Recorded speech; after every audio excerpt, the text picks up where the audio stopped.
Bab 521. Preman bersumpah dengan nama ayah.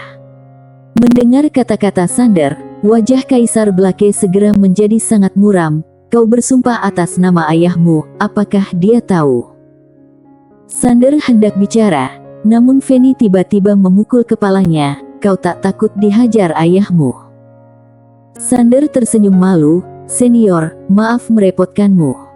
Leluhur kura-kura diam. Lah benar-benar ingin membunuh pemilik pena Tao. Awalnya mengira ini adalah masalah biasa, tak disangka melibatkan sekte masa lalu. Selain itu, klan Gu sudah ikut campur dalam pertempuran. Kalau terlibat, mungkin akan membawa bencana yang tak berkesudahan. Namun, kalau tak membantu, maka reputasi baiknya akan hilang. Itu juga berarti mengkhianati pemilik pena Tao. Bantu atau tidak? Leluhur kura-kura terdiam sejenak, lalu menoleh ke Sander. Maaf, aku tak bisa membantu. Akhirnya, ia memilih untuk tak membantu. Karena risikonya terlalu besar. Selain itu, ia benar-benar takut pada pemimpin sekte masa lalu. Sander tak terlalu terkejut, ia tersenyum dan tak mengatakan apa-apa, lalu berbalik ke Feni. Bibi, ayo kita hajar saja. Baiklah. Keduanya langsung naik ke langit dengan pedang mereka. Pertempuran dimulai. Mata Toro menyipit, klan Gu akan menahan wanita ini, kalian bunuh Sander. La langsung membawa sejumlah master dari klan Gu menuju Feni. Sementara Kaisar Blake serta yang lain bergegas menuju Sander. Pertempuran besar dimulai. Aura Sander meningkat pesat karena Maya bergabung dengannya. Kaisar Blake serta yang lain tak berani lengah. Mereka tahu pemuda ini tak sederhana, kekuatannya luar biasa dan sangat licik. Booming. Cahaya pedang meledak, dan seluruh dunia mulai hancur. Leluhur kura-kura menatap Sander yang ditekan, diam tanpa kata. Membantu. Tak ada alasan. Hanya untuk sebuah janji pada masa lalu, menghadapi banyak penjelajah waktu, dan juga sekte masa lalu, itu sungguh tak sepadan. Akhirnya, ia pergi dan kembali ke kedalaman lautan. Di suatu tempat di antara awan, seorang pria duduk di depan papan catur. Dia adalah pemilik pena Tao. Di depannya duduk seorang wanita berjubah putih. Ia adalah pemimpin sekte masa lalu. Wanita berjubah putih mengambil satu buah catur dan menaruhnya. Aku sudah bilang, ia tak akan berani bertindak. Pemilik pena Tao melirik wanita itu.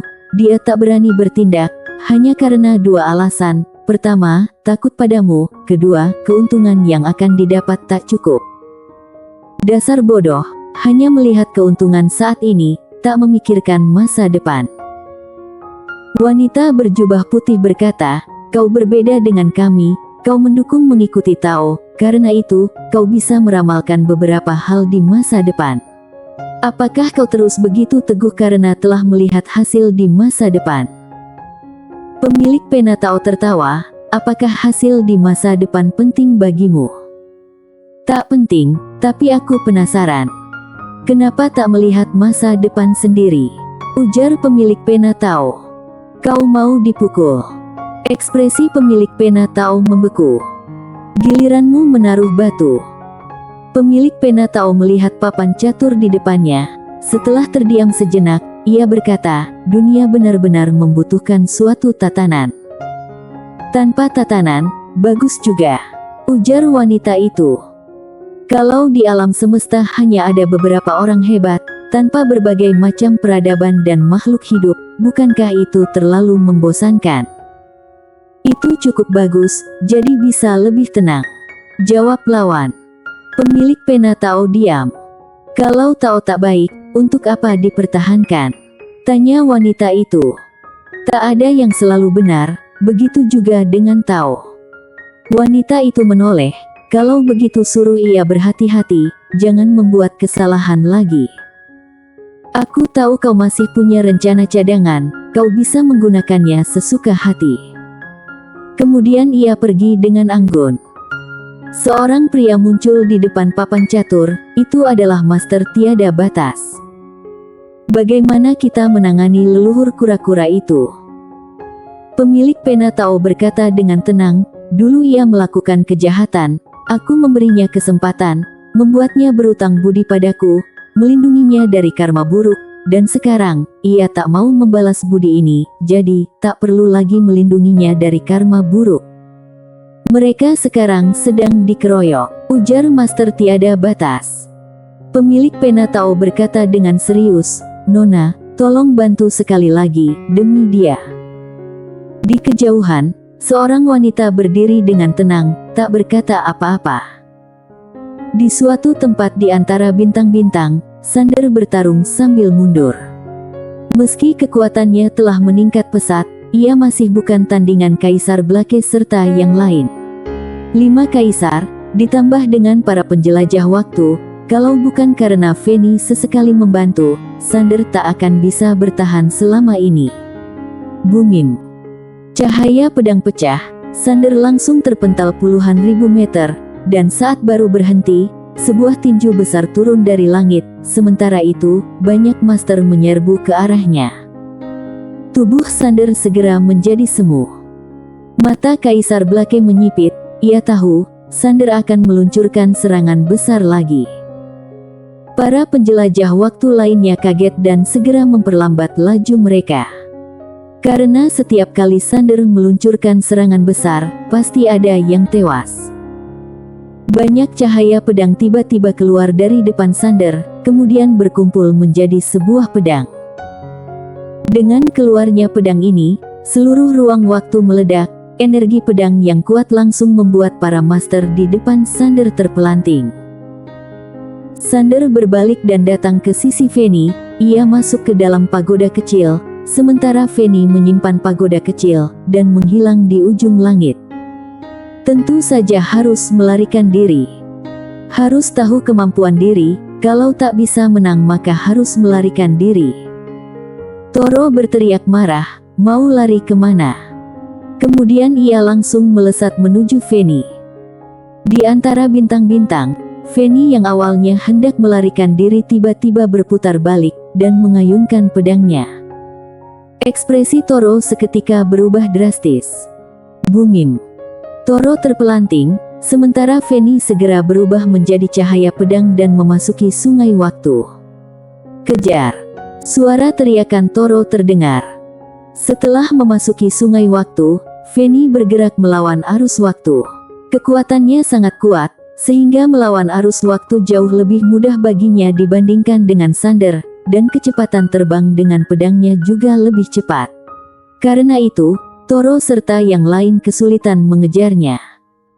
Setelah Sander serta yang lain meninggalkan wilayah laut tak berujung ini, di kedalaman jurang bawah laut, leluhur kura-kura itu langsung merasa lega.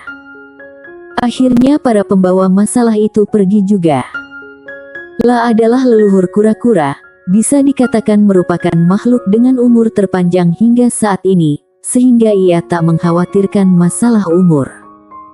Inilah alasan kenapa ia memilih untuk tak terlibat dalam perselisihan ini.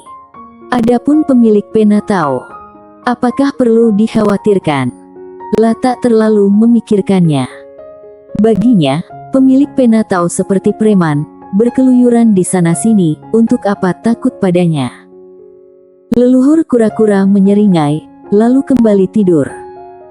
Feni membawa Sander bergerak melawan arus waktu, sementara Toro serta yang lainnya masih belum menyerah, terus mengejar sebisa mungkin. Toro tak akan menyerah, karena ia tahu bahwa semua naga jahat itu berada di tangan Sander. Selain itu, imbalan membunuh Sander telah ditambahkan menjadi 5 sumber leluhur. Imbalan ini sangat menggiurkan.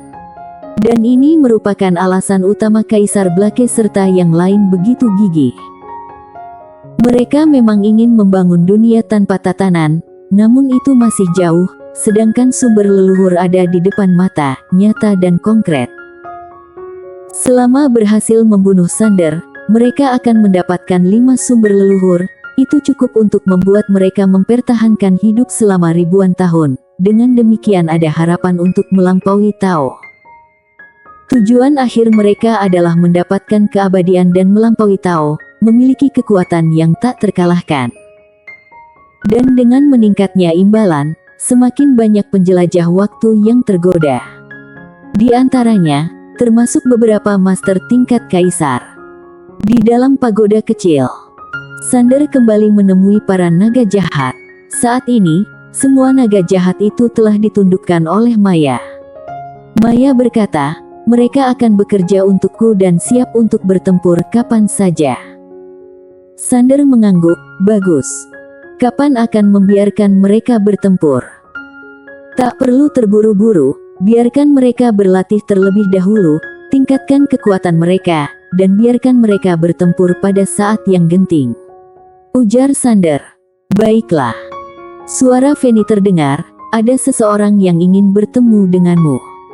Sander mengernyit, ada yang ingin bertemu dengannya. Siapa? Bersambung.